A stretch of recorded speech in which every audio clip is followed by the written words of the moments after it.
The title of this PowerPoint today is Establishing a Culture of Inquiry. Children are full of questions. Honor their inquisitiveness. Provide deep learning. Read this slide to yourself. The first point states that questions should be carefully planned, as all are vital parts of a lesson. It's important for a teacher not to leave student participation to chance. Teachers must create structures that engage all students in thinking and responding to all questions. The next point states that at least 1/3 of classroom questions should address higher cognitive levels. Lower level questions build the foundation upon which the higher level questions are constructed. But please know there is value in the lower level questions, but the higher level cognitive questions, the essential questions, are the ones that raise student achievement. They engage students in thinking and learning. Because of the emphasis now is on standard-based curriculum instruction, achievement tests today are requiring students to know, use, and apply information in more complex ways than was required 20 or 30 years ago.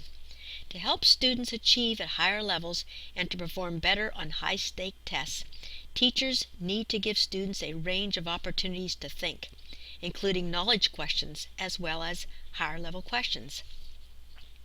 Teachers need to purposely plan and ask questions that require students to engage in higher-level thinking. They should also help students become familiar with the different levels of thinking and help them to be aware of the kinds of thinking required by a question. And as stated in the last point, rapid-fire questions are not effective and don't support thinking. They help maybe with recall questions rather than questions that require higher level thought. Read this slide to yourself, please.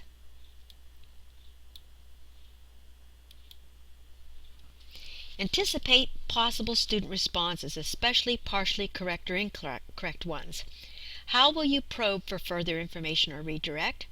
A teacher's response to students' answers is just as important as the questions asked.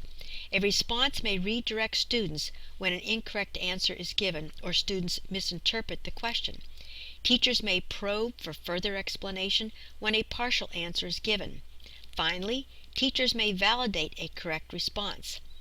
Research in this area has shown that redirection and probing are effective when they are explicitly focused on student responses. Vague or critical feedback such as, "That's not right," "Try again," have been shown to be unrelated to achievement. Acknowledging correct responses is necessary and effective. Praise that is used sparingly is directly related to response and is sincere and credible.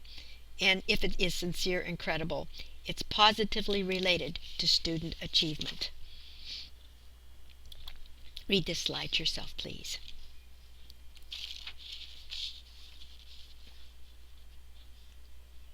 The most important questions of all are those asked by students as they try to make sense out of data and information. These are the questions which enable students to make up their own minds. Powerful questions, smart questions if you will, are the foundation for information, power, engaging learning, and information literacy. As pointed out by Goodlad, Sizer, and Hyman, most studies of classroom exchanges in the past few decades report that student questions have been an endangered species for quite some time. Paul Harris, a developmental psychologist at Harvard Graduate School of Education, argues that questions occupy a more central role than we realize in childhood cognitive development.